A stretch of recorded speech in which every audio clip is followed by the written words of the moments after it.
Hanya zikir itu menjadikan kita ingat dengan Allah. Saya tulis ya, tasbih bacaannya subhanallah, tahmid bacaannya alhamdulillah, takbir bacaannya Allahu akbar, tahlil bacaannya la ilaha illallah. Ingat ya, ada tahlilan, ada tahlil, itu lain ya. Yang di sini dimaksudkan tahlil.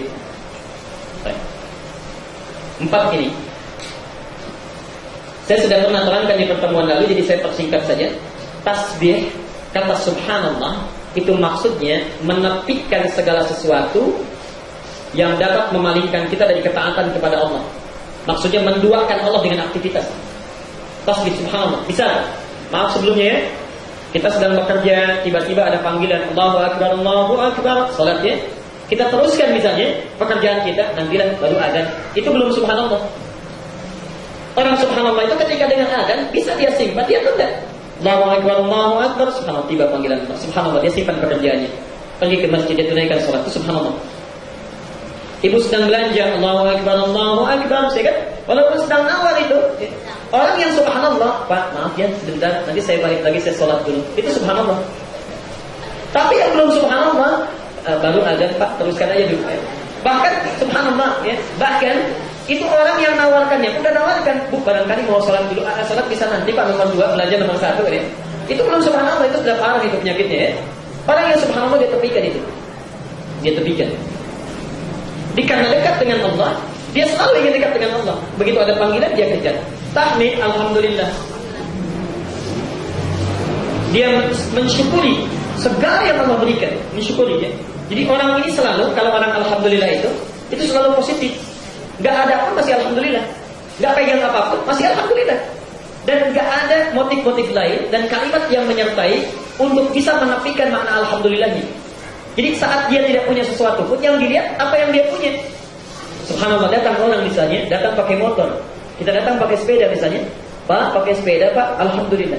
Yang dia lihat bukan pikirkan gak punya motor, dia lihat ke belakang, orang lain masih jalan, saya masih punya sepeda, alhamdulillah. Ada orang jalan di sampingnya, Pak, jalan Pak, alhamdulillah. Dia pikirkan, saya masih jalan pakai sepatu, pakai sendal. Orang lain jalan gak pakai sendal. Ada yang gak pakai sendal, Pak, olahraga Pak, alhamdulillah ya. Saya masih bisa jalan pakai kaki saya, orang lain belum bisa jalan. Subhanallah, begitu datang orang pakai kursi roda ya, datang lagi, Pak, subhanallah, ada kurang sehat Pak, alhamdulillah. Dia bukan jawab tidak mau, alhamdulillah ya. Orang bisa, maaf, orang misalnya sakit, dia gak punya kursi roda, saya punya kursi. Jadi semua itu terpikir al saja, dan gak ada kalimat lain yang menyertai. Makanya alnya itu al komprehensif, istiqlal. Kalau sudah alhamdulillah jangan diikuti dengan yang lain ya. Pak, pakai sepeda Pak, ya alhamdulillah ya. Kalau sudah alhamdulillah jangan pakai ya. Itu artinya tambahan ya. Tumben jalan Pak, ya alhamdulillah. Itu usah pakai ya, udah hilang itu. Hidupnya enak nih. Takbir. Jadi kalau orang sudah dekat dengan Allah, segala diberikan kenikmatan, tidak ada yang lebih agung dibandingkan Allah. Tidak ada yang lebih agung dibandingkan Allah. Karena itulah kalaupun dia meninggal sudah dekat dengan Allah, la ilaha illallahnya sudah masuk. Karena itu orang yang baca 4 ini menjadi lebih dekat dengan Allah, dijaga oleh Allah supaya dalam aktivitasnya itu selalu dekat dengan Allah. Ada yang menyimpang, luruskan lagi, subhanallah. Diberikan ketenangan, begitu dapat nikmat langsung dia syukuri ya. Diagungkan oleh Allah, menganggap makhluk itu kecil, gak ada apa-apanya. Diangkat jadi DKM saya, nanti kita lihat tuh pengurus baru ya. Diangkat DKM, kan rumahnya rumah Allah ini. Jadi rumah Allah itu aturannya aturan Allah, bukan aturan kita. Setiap yang masuk hamba kecil, yang besar cuma Allah. Makanya ketika masuk gitu kan, subhanallah, kita mau sholat kan yang diangkat Allahu Akbar, yang besar Allah, jadi gak ada yang lain. Maaf ya, nanti kita cek itu di sini. Misal, saf sudah penuh nih, sudah penuh ya.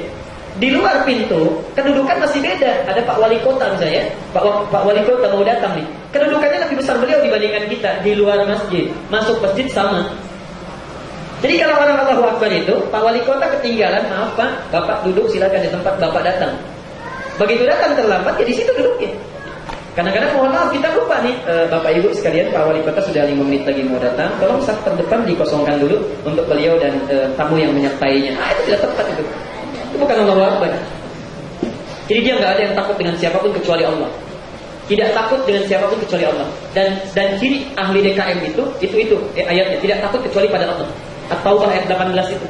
Innama ya'muru masajidallahi man amana billahi wal yaumil akhir wa aqama shalah wa ata zakat wa lam yakhsha illallah. asa ulaika ayyakunu minal muhtadin. Dia enggak takut apapun kecuali kepada Allah. Ya.